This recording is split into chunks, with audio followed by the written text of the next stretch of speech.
بسم الله الرحمن الرحیم.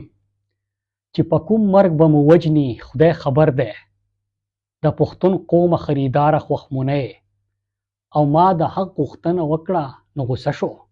ما ته وایي چې غداره خوښمونه ستا د لاسه پښتون څومره در په در شو. په ایمان واوره سالاره خوښمونه. زما د سوات غیرتمندو پښتنو السلام علیکم. ستاسو په اجازت سره دوه خبرې کوم چې ډېرې اهم دي د کوم د وجې نه چې مونږ دا نن جرګه راغوښتې ده دا کنونشن راغوښتی دی په اردو کې کول غواړم ستاسو سره بیا په پښتو کې خبره کوم خو دوه خبرې په اردو کې ځکه کوم چې ټول قوم یې واوري که ستاسو اجازه دي. میرے پاکستانیوں، آج سوات کا یہ جرگہ دو اہم نکات پہ ہم نے بلایا ہے اور اس کا فیصلہ بھی ہم آپ کو سناتے ہیں. وہ دو اہم نکات، پہلا یہ کہ عمران خان جو اس ملک کا مقبول ترین لیڈر ہے جو ناحق جیل میں ہے، بشرا بی بی جو ان کی اہلیہ صرف اور صرف ان کے ساتھ وفا کی وجہ سے وہ جیل میں ہے، ان کے اوپر ظلم ہو رہا ہے. ہمارے کارکنان اور قیادت یاسمین راشد صاحبہ جیسی خواتین وہ ناحق جیلوں میں ہیں. ان کی رہائی کے لیے ہم نے تحریک کا آغاز کیا.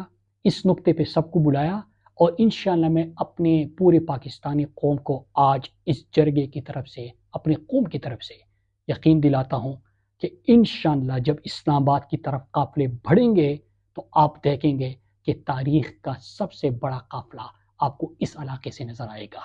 اور انشاءاللہ میری یہ قوم جنہوں نے اس الیکشن میں بھی 100% رزلٹ دیا، جنہوں نے بلدیات میں بھی پورا رزلٹ آپ کو دیا، جنہوں نے پچھلے الیکشن میں بھی 100% رزلٹ آپ کو دیا، انشاءاللہ نہ صرف سوات بلکہ پورا ملاکنڈ ریجن جو ہے، آج تو یہاں پہ صرف سوات میرے حلقے کے لوگ ہیں لیکن ملاکنڈ ریجن سے بھی انشاءاللہ میں خود بات کروں گا اور پورے پاکستان سے بات کروں گا، لیکن ملاکنڈ ریجن چونکہ میرا ریجن ہے تو انشاءاللہ وہ آپ کو مایوس نہیں کرے گا اور آپ اپنی کوشش جاری رکھیے.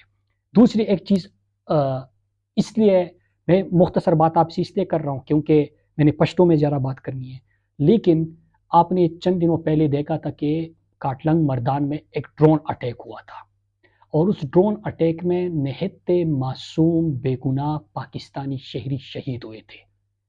یہ اتنے بے شرم ہے کہ میڈیا پہ ریاست کی طرف سے، حکومت کی طرف سے بیانیہ بنایا جا رہا ہے کہ دہشت گرد مارے گئے. اب جس حلقے سے آج میں مخاطب ہوں اور جہاں پہ یہ پروگرام ہو رہا ہے اس کے ساتھ والی یونین کونسل سے ہمارے گجر برادری ہے، ان کا وہاں سے تعلق ہے اور آج اس جلسے میں بھی ان کی برادری، ان کی قوم، ان کے خاندان، اہل خانہ شرکت کر چکے ہیں. تو آپ ذرا ایک لمحے کے لیے سوچیں، جس طرح یہ اٹیک ہوا، مجھے یاد ہے 6 ستمبر 2008 میرے گھر پہ اور میرے گاؤں پہ اور میرے علاقے پہ بھی اس طرح بمباری ہوئی تھی اور ہمارے جنازے اٹھے تھے. لیکن جب شام کو ہم نے ٹی وی دیکھا تو ٹی وی پہ دکھایا جا رہا تھا کہ دہشت گردوں کے ٹھکانوں پہ حملے اور اتنے دہشت گرد مارے گئے. ایک بھی دہشت گرد اس دن نہیں مارا گیا تھا، سارے عام معصوم. تو آپ اندازہ کریں کہ اگر سوشل میڈیا کے دور میں یہ اتنا جھوٹ بول سکتے ہیں، نیشنل میڈیا پہ اتنا جھوٹ چلا سکتے ہیں، تو انہوں نے آج تک جو مطالعہ پاکستان آپ کو پڑھایا اور انہوں نے جو تاریخ آپ کو پڑھائی، انہوں نے کتنا جھوٹ بولا ہوگا. بلکہ میں تو یہ کہوں گا کہ کہانی جو تم کو دکھائی گئی ہے، جو لوری میں تم کو سنائی گئی ہے، خدا کی قسم وہ کہانی نہیں ہے. تمہیں بے تحاشا تماشا دکھا کر کہانی کو تم سے چھپایا گیا ہے. کہانی تو لوگوں تمہارا لہو ہے، کہانی تو لوگوں تمہارا لہو ہے. آج میں پورے پاکستان کے سامنے ان لوگوں کو میں نے ڈاکٹر امجد علی جنہوں نے سٹینڈ لیا، جنہوں نے ان کو ایکسپوز کیا، اپنی قوم کے اور اپنے لوگوں کا ساتھ دیا.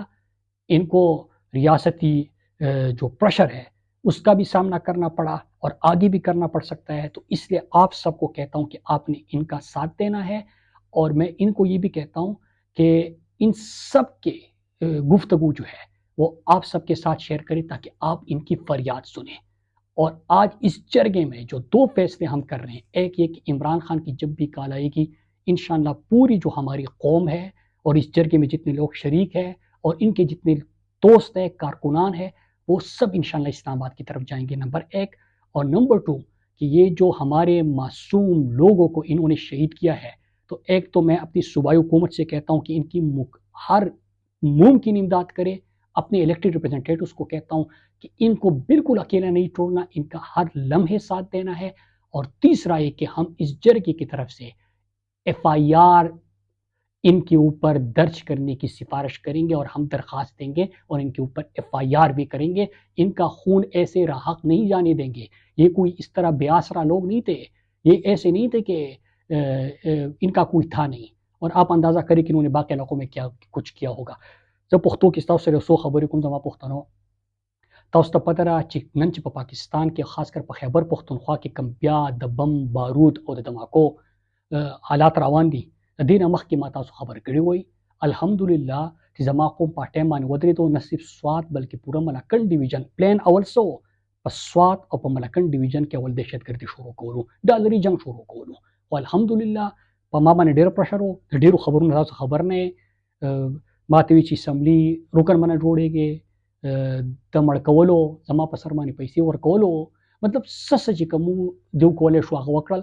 خو زه خدای پاک شکر ادا کوم، زما قوم تاسو ګوایې چې ما ځان بې کوره کو، خو تاسو مې بې کوره نه کړئ. نو زه تاسو ته نن یو ریکویسټ کوم، کوم لپاره چې ما ډاکټر صاحب ته ویلو، بجلی حکیم صاحب ته ویلو، نور ملګرو ته ویلو چې دا قوم راکوڼ کا زه ورته خبره کوم.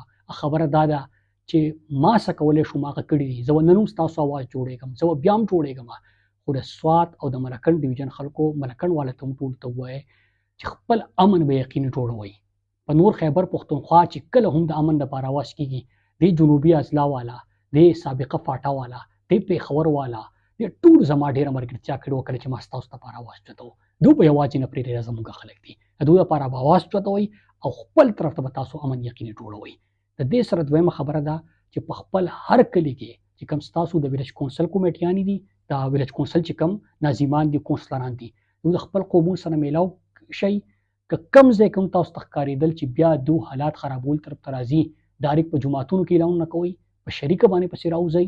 زه به دله اواز چوتوم، زه به دله مهم شروع کوم، خو په خپل امن به سمجوته نه کوئ. ځکه که نن زه در په در یم، ما نه خپل خلکو باندې سمجوته نه کړې، ما چې تاسو کورونه وران نه شي، تاسو بې کوره نه شئ، زموږ خویندې میندې سرتورې نه شي. نو دا سره زما امانت دی، زه درته ریکویسټ کوم، زه درته التجا کوم چې په دې به کمپرومایز نه کوئ. دویمه خبره، زمونږ مشر چې کوم دی هغه په جیل کې عمران خان. نن تاسو ګورئ په سوات کې د ځانه تپوس وکړئ، زه تاسو نه تپوس کوم چې کوم تاریخي ریکارډي کارونه شوي دي، دا مخکې چا کړي دي کوم چې ما تاسو ته راوړو؟ خو ما څنګه راوړو؟ خو د عمران خان حکومت و ځکه مې دله راوړلو. زمونږ د نمایندګانو څومره کارونه راوړي دي، نن که موټر وې دي، که یونیورسټیان دي، که کالجونه دي، که سړکونه دي، که هیلث کارډونه دي، که نور ریلیف شیزونه دي، که جوماتونو کې سولرایز کول دي، که ټوریزم دی، دا ټول هر څه چې مونږ کړي دا عمران خان زموږ په امن باندې، زموږ په ترقۍ باندې سمجوته نه وکړې، زموږ لپاره کړې ده. نو مونږ ټول به د عمران خان لپاره چې کوم تحریک چلو، په دې کې همیشه تاسو ملګرتیا کړې، تاسو په نورو هم ملګرتیا کوئ. او دریم شی چې کوم دو کنټرولمنټ منصوبه ده، په هغې باندې ما ټول قوم سره اپیل هم کړی و، تاسو احتجاج هم کړی دی. خو یاد ساتئ که فرض که دوی د کنټرولمنټ پلان جوړو، دغې ته به دغسې ودرېږو څنګه چې خپل امن ته ولاړو. مونږ د چا دا دغه نه منو چې کله به زموږ په وسایلو باندې قبضه کېږي، کله به زموږ په ځمکو باندې قبضه کېږي، کله به زموږ په سیاحت باندې قبضه کېږي. مونږ به یې جوړو، دوی به راځي او ورانوي به او ځان به پکې جوړوي. د دې شیزونو اجازت نشته. ما پښتنو خپل امن دپاره، د خپل ترقۍ دپاره، د خپل خوشحالۍ دپاره زه به راسره همیشه ولاړ یم. تاسو به هم ودرېږئ، په دې به سمجوته نه کوئ. زه په هر ځای کې یم، زه ستاسو اواز یم، زه به ستاسو اواز جوړېږم. ما چې د دوی سره کوم مقابله اخیستې ده، هغه صرف یوه ده چې نور خلک چې کوم دي هغو په خپل خلکو باندې سمجوته کوي د دنیاوي عهدو او تمغو لپاره.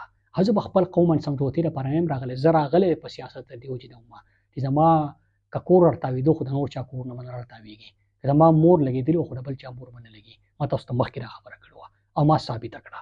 زه راسره ولاړ یم، تاسو پر ځان لپاره ودرېږئ، په امن به سمجوته نه کوئ. الله یو همیشه خوشحاله ساته، په اتفاق ساته. وایي سیال پښتون یم، فطرت مې د عقاب دی، مین په سوات یم، مقصد مې انقلاب دی. والسلام.